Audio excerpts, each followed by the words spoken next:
हम बनबै छी बैगन अदौरी के सब्जी। तो बैगन के अनलहुँ हाँ, अब एकरा काटै छी। अब एकरा लंबा लंबा काट देबै। सबटा बैगन के काट लेब। अब एकरा पानी में धो दै छी बैगन के। अब धो के एकरा छानि दै छी एमे। आ ई बैगन अदौरी हमर धिया पुता सबके नहीं पसंद छनि, हुनकर सबके पसंद अलगे चीज सब छनि। अब जे सब चीज हुनका सबके ज्यादा पसंद छनि ओ सब चीज हमरा सबके ज्यादा पसंद नहीं अछि। त आइ काल्हिक धिया पुता के तो बुझते छियै, बाहरी चीज ज्यादा पसंद होइ छनि, घरक चीज कम पसंद होइ छनि। त एहिमे अब हम तेल दै छियै। तेल गरम होबऽ दै छियै। ताबे हम आमिल के फूल ला धो देने छियै कटोरी में। अब एहिमे तेल गरम भ गेलै। अब एहिमे अदौरी के धो दै छियै। अब एहिमे हम सबटा अदौरी के भूजि दै छियै। अब हमर धिया पुता ई सब्जी नहीं खेथिन, तब हुनका सब ला अलग सब्जी बनेबन।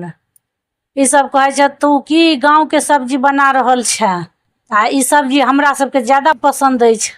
अब ई लाल भ गेलै त एकरा निकालि देलियै अदौरी के। एमे तेल छैहे और तेल धो दै छियै। अब एमे पचफोरन दै छियै। अब एमे हींग दै छियै। अब तेजपात दै छियै। अब एमे फोरन जरि गेलै। अब एमे बैगन के धो दै छियै। अब मिला दै छियै एकरा। अब बढ़िया से मिला देलियै। अब एकरा कनी काल छोड़ दै छियै भूजऽ ला। फेर एकरा देखै छियै। अब ई भुजा गेलै।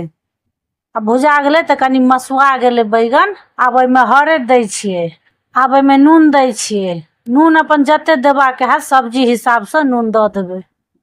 आ फेर एकरा एमे लारि दै छियै। अदौरी संगे द दै छियै। अदौरी सिद्ध होबे में टाइम लगै छै। कोनो कोनो अदौरी अहाँ के जल्दी सिद्ध नहीं होइत रहत। हमहू ई बनेलियै, आब पता नहीं ई अदौरी अब केहन छै नहीं छै। तब देखै छियै बना क। त ओहि दुआरे पानी धो दै छियै। तमे सिद्ध भ जेतै। आधा गिलास अंदाज धो देबै पानी त सिद्ध भ जेतै अदौरी एमे। अब एकरा झाँपि दै छियै। फेर एकरा देखै छियै। आब एमे पानी जरि गेलै सबटा। आब एमे सिद्धो भ गेलै अदौरी। आब एमे धनी द दै छियै। अब मिरचाई द दै छियै। अब एकरा बढ़िया से मिला दै छियै। अब कनी काल त एकरा भुजा देबै मसाला द क। अब एकरा कनी काल अहिना छोड़ि देबै।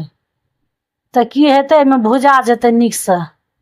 अब एकरा झाँपि दै छियै। अब एकरा फेर देखै छियै उघारि क। अभी मसाला भुजा गेलै। अब एमे आमिल के द दै छियै। तहन फूले ला देने छलियै। एकरा 2-3 पानी से धो क आमिल ध दै छियै। आ मिला दै छियै। आब एमे पानी द दै छियै। अब एकरा पानी द के मिला देलियै। अब एकरा झाँपि दै छियै। फेर एकरा देखै छियै। अभी बनि गेलै सब्जी। ई सब्जी बन के तैयार भ गेलै। देखो देखैत कते नीक लगै छै सब्जी।